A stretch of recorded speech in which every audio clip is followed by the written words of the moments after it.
All right, well, riding a motorcycle is risky. Even if you're going slow or wearing a helmet, tragedies do happen. Yeah, if you think about it, in the past 3 weeks, we've had stories where there have been at least 4 deadly motorcycle crashes throughout Long Island and New York City. Yeah, one Long Islander who had been riding for 40 years. Well, he barely survived an accident. Well, now, though, he's warning others about the dangers of riding. It's a G thing.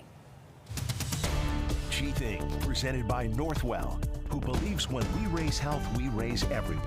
Northwell, raise health. Pull it 2 times till you hear a pop.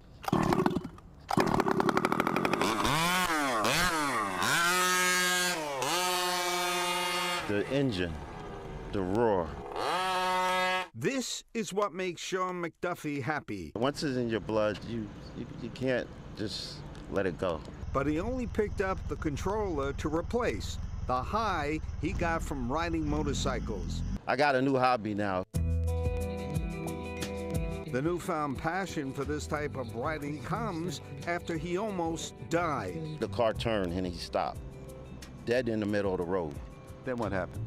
I collided with him. Apparently, I went up in the air and came down like a rag doll. I didn't know my state, actually. I knew I had a broken arm, but I didn't know the rest of my injuries. It's serious when you get in an accident, when you don't know you're gonna come out of it or not. He was so severely injured when he came in. A lot of question marks about whether he would even survive these injuries. He had internal injuries. His pelvis was fractured, and both of the femurs were fractured. Hip fracture, a femoral neck fracture, plus fractures of his arms as well. Dr. Ariel Goldman says it was a team effort to keep Sean alive.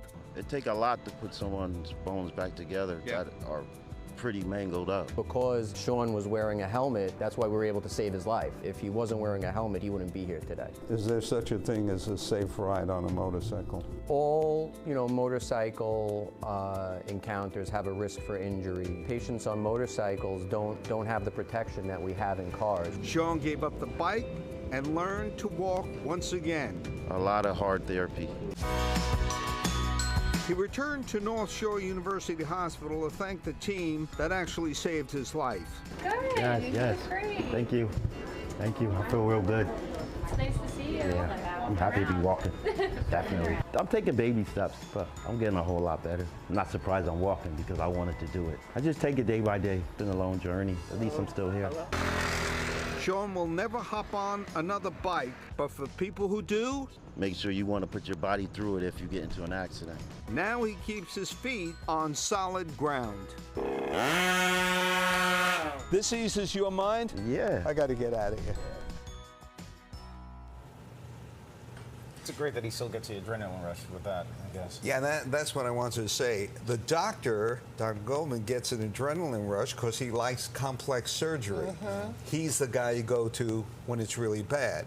Sean finds Goldman. Sean is an activity guy, right? So the activity guy found the guy who likes activity in medicine, but you can't, there's no fender benders with motorcycles, so Sean has learned his lesson.